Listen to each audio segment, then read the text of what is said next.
आजचा जो विषय आहे भारत हे धर्मनिरपेक्ष राष्ट्र या विषयावर आज व्याख्यान देण्यात येत आहे। महाराष्ट्र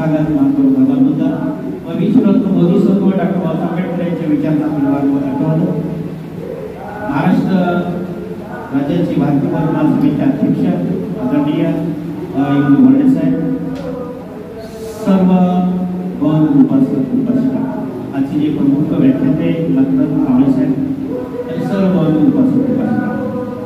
आता आजचा जो विषय आहे तो का ठेवण्यात आला याची फक्त पार्श्वभूमी थोडक्यात मी तुम्हाला सांगतो। आज जे आपण समाजामध्ये चित्र पाहतो की जर सुद्धा लोकसत्ता पेपर काढला, कोणताही पेपर काढा, कुठलाही न्यूज चॅनल काढा, काही काढा, तिथं एका धर्मानं फक्त स्तोम वाजवलेला ते धर्म आहे वैदिक धर्म किंवा हिंदू धर्म, त्याचं सुधारित रूप। हे जे आहे आपल्या भारतामध्ये भारत देश हा संविधानावर चालतो। सर्वांनी एक लक्षात घ्या, भारत देश हा संविधानावर देश चालतो। लोकसभा, राज्यसभा, विधानसभा, विधान परिषद, राष्ट्रपती, प्रधानमंत्री, मंत्री सगळे देशाच्या संविधानाप्रमाणे व्यवहार केला पाहिजे। हे तर कटू सत्य आहे। 26 नोव्हेंबर 1949 संविधान लागू झाल्यानंतर कोणत्याही बायबलवर देश चालत नाही, कोणत्याही भगवद्गीतेवर देश चालत नाही, कोणत्याही वैदिक ग्रंथावर देश चालत नाही, कोणत्याही ग्रंथ साहिब या ग्रंथावर त्या ठिकाणी देश चालत नाही, त्रिपिटकावर सुद्धा देश चालत नाही, भगवद्गीतेवर तर नाहीच नाही। कुठल्याही जगामध्ये 193 राष्ट्र आहेत सुमारे, जवळजवळ किती 193 राष्ट्र। आता 93 राष्ट्रामध्ये जवळजवळ 114 राष्ट्रामध्ये ईसाई धर्म आहे, ख्रिश्चन धर्म आहे। लगेच 42 देशामध्ये मुस्लिम धर्म आहे, इस्लाम धर्म आहे। 13 देशामध्ये बौद्ध धर्म आहे। फक्त एका देशामध्ये हिंदू किंवा वैदिक धर्म आहे, ते नेपाळला होता, नेपाळ। इतर कुठंच नाही आहे हिंदू धर्म। मग ह्या एका कुण्याही भगवद्गीतेवर कोणत्याही ग्रंथावर भारत देश चालत नाही। परंतु कुठलाही पेपर वाचला, विधानसभा असेल, संसद असेल, तिथं चर्चा कशा होऊ लागले तर ह्या वैदिक धर्माच्या, हिंदू धर्माच्या काही बाबीवर चर्चा होऊ लागले। मंदिरं बांधण्यासाठी प्रयत्न चालू झाले, काही नको त्या सर म्हटल्याप्रमाणे 400 कोटी। आता नाशिकला एक महामेळा बनणार, कुंभमेळा बनणार आहे। त्या आमच्या मुख्यमंत्री साहेबांनी इथे काय केलंय, 400 कोटी तरतूद तुम्ही टॅक्स, स्थानिक टॅक्स भरतो, ते 400 कोटी 2027 ला आता तिथं सुरू केले त्यांनी। म्हणजे काय तर पाप पुण्याचं काय हे मिळते, म्हणजे त्याला फळ मिळते। म्हणजे याचा अर्थ संविधानावर देश चालतो हे या लोकांनी, या राजकारणी लोकांनी सगळं संपवलेलं आहे। कारण मी राजकारणी लोकांचा यासाठी संदर्भ करतो, 3 शब्द आहेत त्याच्यामध्ये, धर्म निरपेक्ष देश। राज्याचा अर्थ आर्टिकल 13 नुसार देश असा अर्थ आहे, धर्मनिरपेक्ष देश। आता धर्मनिरपेक्ष देशाचा अर्थ धर्म याच्यावर मी सांगणार नाही, इतर सर्व धर्म कसे आहेत सांगतो तुम्हाला थोडक्यात। ईश्वराशी संबंधित असलेले सगळे धर्म आहेत। त्यांचा ईश्वर, त्यांचा आत्मा, त्यांचा परमात्मा ह्याचेच स्तोत्र आहेत, त्याची पूजा करायला पाहिजे असं सगळ्या धर्मामध्ये सांगितलेलं आहे। फक्त आपला धर्म नाही, आपण बौद्ध धर्मीय आहोत, धम्म आहे आपला। धम्म याचा अर्थ आपण सदाचार, शील, नीती, एका माणसानं दुसऱ्या माणसाशी कसं वागावं, स्वातंत्र्य, समता, बंधुता, न्याय, करुणा, प्रज्ञा, शील याच्यावर आधारित आपला धम्म आहे।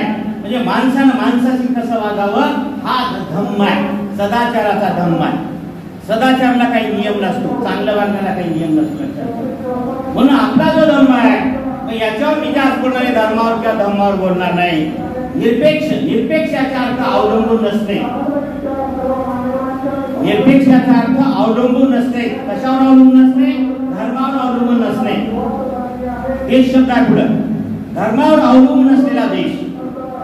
3 प्रकारचे धर्माच्या जर बाबतीत आपण विचार केला, 3 प्रकारचे देश आहेत धर्माकडे जर सुद्धा आपण पाहिलं. एक आहे नास्तिक धर्म किंवा नास्तिक देश. काही देश आपण सांगितलं की जगामध्ये काही देश नास्तिक आहेत, देवाला मानतच नाही, धर्माला मानतच नाही. आणखी दुसरा एक काही देशाचे प्रकार आहेत, तो म्हणजे ईश्वर सत्ताक देश. ईश्वर सत्ताक ही आपल्या ठिकाणी ईश्वर सत्ताक याचा अर्थ त्यांचा एक ईश्वर आहे, त्यांचा एक ग्रंथ आहे, त्याच्यानुसार देश चालतो. आता उदाहरणार्थ बांगलादेश, पाकिस्तान, अफगाणिस्तान यांच्यावर त्यांचे ग्रंथ आहे. आता पाकिस्तानमध्ये म्हटलं तर त्यांच्या कुराणावर देश चालतो, त्यांच्याकडे संविधान ते कुराणाशी संबंधित आहे. आता नेपाळमध्ये जे होतं ते भगवद्गीतेवर आधारित होतं, त्याच्यावर तो देश चालत होता. संविधानावर त्यांचं असं संविधान आहे, म्हणून त्याच्यामध्ये अराजकता निर्माण झाली. बघा, गोंधळ सुरू झाला त्यांच्याकडे. आपलं संविधान 75 वर्ष झालं तरी भारतीय स्थैर्य आपल्याकडे लाभलेलं आहे. राष्ट्रीय एकता व अखंडता आपल्या भारतामध्ये आज जे आहे निव्वळ संविधानामुळे आहे. म्हणजे राष्ट्रीय एकता निर्माण करण्याचं काम धर्मनिरपेक्ष याचा अर्थ सरकारने, केंद्र सरकारने, राज्य सरकारने, कोणत्याही स्थानिक सरकारने धर्मावर अवलंबून राहायचं नाही. कशावर अवलंबून राहायचं? मग संविधानावर अवलंबून राहायचं. लक्षात घ्या, हे संविधान 395 आर्टिकल दिले तुम्हाला, 22 भाग दिलेले आहेत, 8 ज्या अनुसूची दिलेल्या आहेत, एक प्रस्ताविका दिलेली आहे, त्याच्यानुसार देश चालवायचा आहे तुम्हाला.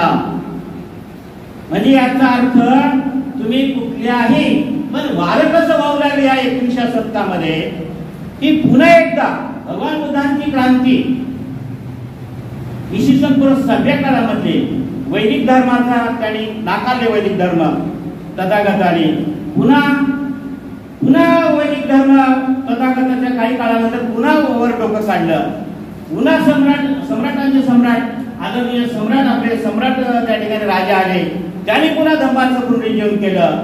पुन्हा काही दिवस असाच हे झाला.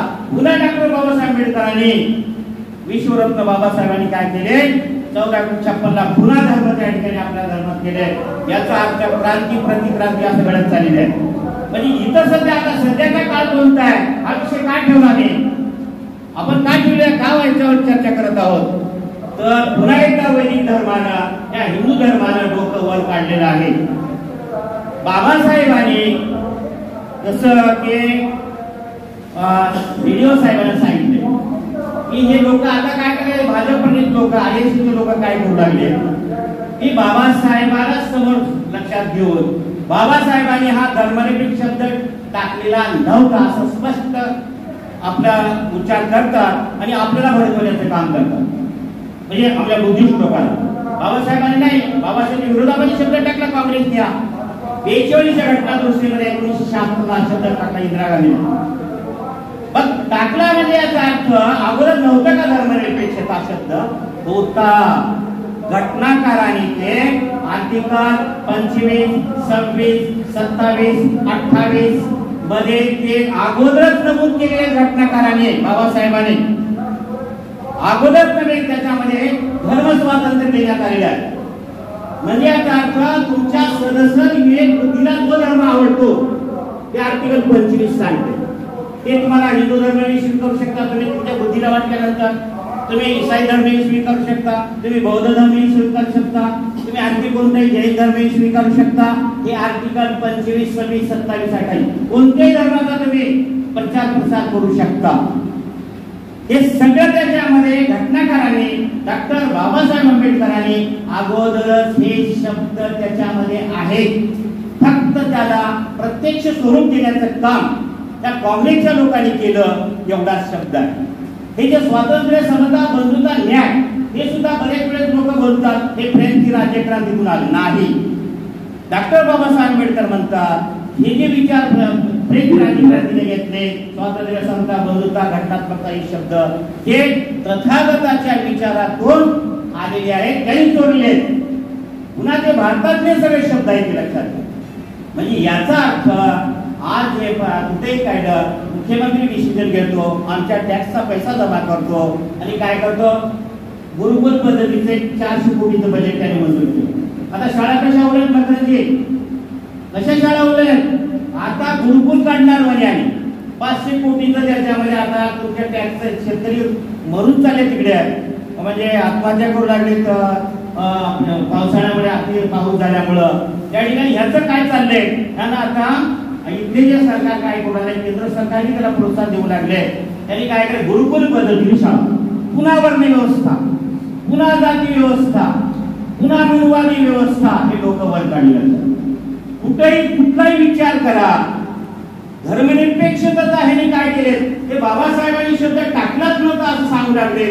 परंतु सर्व घटनाकारांनी डॉक्टर बाबासाहेब आंबेडकरांनी हे मुळामध्ये आर्टिकल 25, 26, 27, 28 टाकून घटनेचे जे स्वरूप आहे ते भारताच्या विकासाचं आहे, ते लक्षात घ्या. म्हणून कसे देशा प्रकारचे आहेत, मग 3 प्रकारचे देश असू शकतात धर्माच्या दृष्टिकोनातून. ईश्वराच्या आधारावर, म्हणजे ईश्वराचा जो धर्म आहे त्याच्यावर धर्म देश चालतात. पाकिस्तानला बघा आराधकता कशा आहे, त्या ईश्वरावर चालल्यामुळे. बांगलादेशला बघा काय इतिहास नाही इकडे पडून एवढा नाही. याचा अर्थ आमचं संविधान हे बाबासाहेबांनी हा विचारपूर्वक सर्वांचा समावेश होईल अशा प्रकारे सर्वांनी एकसंघ कसं राहावं. धर्मनिरपेक्षतेचा खरा अर्थ काय सांगितलं तुम्हाला मी, देशामध्ये भारतामध्ये एकता व अखंडता निर्माण करण्यासाठी धर्मनिरपेक्षतेची आवश्यकता आहे. एकाला जर सुद्धा डोकं वर काढलं सुद्धा वैदिक धर्मानं, दुसरं लगेच मुस्लिम धर्म एक डोकं वर काढलं, पुन्हा मग जैन धर्म डोकं वर काढलं, पुन्हा मग अशा पद्धतीने देश हा धर्माच्या नावावरच अराजकता निर्माण करतो. सगळ्यात एक म्हटलं बेकन बोलतो, बेकन काय म्हणतो किंवा अरिस्टॉटल काय म्हणतो, धर्म ही अफूची गोळी आहे. जर गुंगी आली अफू दिल्यानंतर तर तो काय धर्मामध्ये किती गोंधळ झाले भारतामध्ये काही सांगता येत नाही. त्या लोकांनी दारू पिल्यासारखं, अफूची गोळी खाल्ल्यासारखं, वैदिक धर्म, कल्पनेवरचा धर्म, दंतकथेवरचा धर्म, ईश्वरावर आधारलेला धर्म, पुन्हा त्या ठिकाणी पुण्यात मानवाच्या कल्याणाचं या वेदामध्ये काही सांगितलं नाही. फक्त ईश्वराची कशी स्तुती करावं, ते कसे मंत्र करावे, यज्ञामध्ये कशा बळी द्यावं, गायीच्या कशा बल्या, याचंच आहे. आणि ते स्वीकारा आपल्याला म्हणतात. आमच्या भगवान बुद्धांचं तत्वज्ञान, डॉक्टर बाबासाहेब आंबेडकरांचं तत्वज्ञान हे राष्ट्राची एकता अखंडता निर्माण करण्याचं आहे. हे कुठलंही तत्वज्ञान बाबासाहेबांचं मानवमुक्तीचा लढा आहे. तुम्ही उगीच म्हणता अस्पृश्यता आर्टिकल 17, बाबासाहेबांनी आमची अस्पृश्यता नष्ट केली. एवढ्यापर्यंत मर्यादित पाहता तुम्ही त्या धर्माकडे. ज्याच्या 1000 वर्ष तुमच्यावर अन्याय होता, तुम्हाला गाव कुसाच्या बाहेर ठेवलं होतं, तुम्हाला मध्ये जीव देत नव्हतं, हा लढा बाबासाहेबांनी अस्पृश्यता नष्ट करून टाकल्या आर्टिकल 17 नुसार. याचा अर्थ हा मानवमुक्तीचा लढा आहे, हा जागतिक लढा आहे, हा भारतापुरता मर्यादित लढा नाही. म्हणून बाबासाहेब हे फार मोठे विचार करतात. भारताच्या विकासासाठी नाही तर जगाच्या विकासासाठी फक्त डॉक्टर बाबासाहेब आंबेडकर, फक्त डॉक्टर बाबासाहेब आंबेडकर.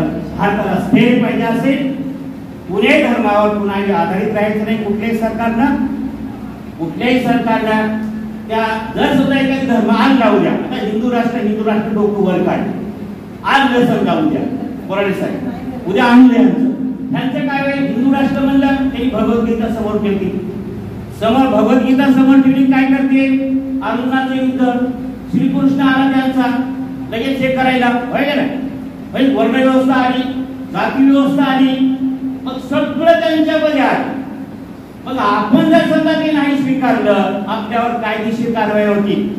आपण जर काही संसदीय बुद्धीनं काय म्हटलं, हे बरोबर नाही, ते बरोबर नाही, काल्पनिक काय म्हटलं, तर त्यांनी आपल्यावर कायदेशीर कारवाई होती. म्हणून बाबासाहेबांनी सगळ्यात मोठं जे संविधान तयार केले आहे, लॉंगेस्ट कॉन्स्टिट्यूशन, भारतामधलं फार मोठं संविधान बाबासाहेबांनी दिले आहे, ज्याच्यामध्ये सगळ्याच बाबीचा समावेश आहे. सर्व 75 वर्ष झाल्यानंतर सुद्धा देश आमचा एक आणि अखंड आहे. याचं फक्त श्रेय डॉक्टर बाबासाहेब आंबेडकरांच्या विचारात दिलं पाहिजे, संविधानाला दिलं पाहिजे. त्याच्याशिवाय कुठलाही विचार महत्वाचा नाही, हे या धर्मनिरपेक्षतेचा खरा अर्थ आहे. म्हणून देशाला, त्या प्रधानमंत्र्याला, त्या राष्ट्रपतीला, त्या मंत्र्यांना आम्ही सुचवू इच्छित आहे. आम्ही स्पष्ट बोलतो, आमची स्पष्ट भूमिका आहे. तुम्ही संविधान वाचा, उघड डोक्यावर घेऊन नाटक करू नका. त्याचा विचार काय केले ते बघा. मागचा प्रधानमंत्री असेल, आताचा असेल, कधीचा असेल, हे नाटक करतात राजकीय निवडून येण्यासाठी. 2027 ला निवडून यायचे आहे ना, म्हणून या ठिकाणी इथं संख्या थोडा त्यांच्यामध्ये हिंदूची संख्या जास्त आहे. त्यांना तुमचं देणं गेलं नाही, व्यक्तीच्या विकासाचं देणं गेलं नाही, भारताच्या विकासाचं देणं गेलं या लोकांना नाही, भारताच्या लोकांना आदिवासी लोकांना. त्यांना फक्त त्यांचा विचार आणायचा आहे. म्हणून एक लक्षात घ्यायला पाहिजे, त्यांचा विचार हा त्या ठिकाणी विषमतेवर आधारलेला आहे. हा त्यांचा विचार अघटितपणा निर्माण करणार आहे. त्यांचा विचार देशाचं स्वातंत्र्य पुन्हा गमावण्याचा विचार आहे. देशाला एकदम पारतंत्र्य मिळण्याचा विचार आहे. देशाचा विकासाचा मार्ग त्यांचा नाही. म्हणून त्यांना आम्ही सांगू इच्छितो, लोकसभेला, राज्यसभेला आपल्याला द्यायचे. आता बघा, दिवाळीच्या सुट्ट्या दिल्या, आता एक पत्र लिहायचं आहे बर्डे साहेब काही त्या शिक्षणाधिकाऱ्याला. अरे बाबा, अगोदरचे हिवाळ्याचा जो काळ आहे ना, विद्यार्थ्याला शिकायचा काळ आहे. त्या गणपतीला सुट्ट्या देतात तुम्ही किती? 7 विद्यार्थ्याला दिलं. आणि खरा शिकायचा उन्हाळ्याचा हिवाळ्याच्या काळाला आहे, पावसात काही सुट्ट्या देतात. पुन्हा आणखी त्या काय आणखी दुसरे काय देवस्थान बसते, त्याला सुट्ट्या देतात. त्याला 15 दिवस सुट्ट्या देतात. आमची मुलं काय करले, फक्त फटाके फटाके फटाके. राज्यपालांना आम्हाला विचारलं, भाई आपल्याला नाही बोलत आमची दिवाळी म्हणजे फटाके वाजवायचं काय संबंध आहे म्हणजे लहान मुलांची, बरोबर आहे खाली असं त्या ठिकाणी आहे. आणि त्याचं प्रदूषण इतकं झालंय की 600च्या निर्देशांक वर गेला. तुमचं नवी मुंबई 600चा फक्त 50 निर्देशांक असता. एअर इंडेक्स, तुझ्या क्वालिटीचा इंडेक्स आहे तो 600ला गेलाय. ते ह्याच्यामध्ये दिल्लीमध्ये तर 700ला गेला इंडेक्स तुमचा, एअर इंडेक्स, क्वालिटी इंडेक्स. तिथं शाळेला सुट्ट्या देऊन टाकल्या आता. बाहेर मुलगा लागलेले फुफ्फुसाचे रोग, इथं हे असंच काहीतरी आरक्षण मागून पण 15 दिवस मुलांना सुट्ट्या द्यायच्या, अभ्यास शिकवायचा नाही, त्यांचे कधी विषय घ्यायचे नाही, त्यांना चांगलं शिक्षण द्यायचं नाही, त्याच्यावर बजेट फक्त 2% निर्माण करायचं. आपले धर्म कसे देवळं कसे वाटले जातील, आपले फालतू विचार कसे वाटले जातील, त्याचा विचार त्या ठिकाणी करत आहेत. म्हणून हे धर्मनिरपेक्ष सांगण्याची गरज त्या प्रधानमंत्र्याला, त्या राष्ट्रपतीला, त्या मंत्रिमंडळाला, त्या भारतातल्या सगळ्या शहाण्या समजणाऱ्या लोकांना समजून द्यायचा आहे. या दृष्टिकोनातून देश संविधानावर चालतो, पुन्हा एकदा त्यांना समजून सांगायचा आहे. बाबासाहेबांनी शेवटचा विचार तुम्हाला सांगून येत असतो. बाबासाहेब म्हणतात, बाबासाहेबांची निष्ठा भारतावर किती होती सांगतो तुम्हाला. मी प्रथम भारतीय आहे आणि शेवटी भारतीय. आता हे लोक काय म्हणतात, अहो हे फॅसिस्ट प्रवृत्तीची लोक, हे आलेले प्रधानमंत्री, हे मुख्यमंत्री फॅसिस्ट टेंडन्सीचे आहेत. आपले धर्म, आपली भाषा ही वाढवण्याचा प्रयत्न, धर्मांधता वाढवण्याचा प्रयत्न करतात. आणि मिरवतात ऐन वेळा, मीच खरा देशभक्त, मीच खरा राष्ट्रभक्त. बाहेर देशामध्ये सांगतात साहेब, बरोबर आहे, मी राष्ट्रभक्त आहे. बाबासाहेब काय म्हणतात, मी प्रथम भारतीय आहे. लोकांना सांगतात तुम्ही प्रथम भारतीय असलं पाहिजे, शेवटीही भारतीय असलं पाहिजे. मी प्रथम तुम्ही भारतीय पहिल्या प्रथम असलं पाहिजे. इतर कोणतेही असू नये, कोणत्याही धर्माचं नाव येऊ द्यायचं नाही. धर्मानंतर मग येऊ द्यायचं नाही. हिंदू धर्माचा आहे, बौद्ध धर्माचा आहे, शीख धर्माचा आहे, येऊ द्यायचं नाही. तुम्ही प्रत्येक ठिकाणी मी प्रथम भारतीय आहे, शेवटी भारतीय आहे. ही बाबासाहेबांची जी राष्ट्रप्रेमाची भूमिका आहे ती तुम्ही भारतीयांनी सगळ्यांनी समजून घेतली पाहिजे. या दृष्टिकोनातून याचा विचार आहे.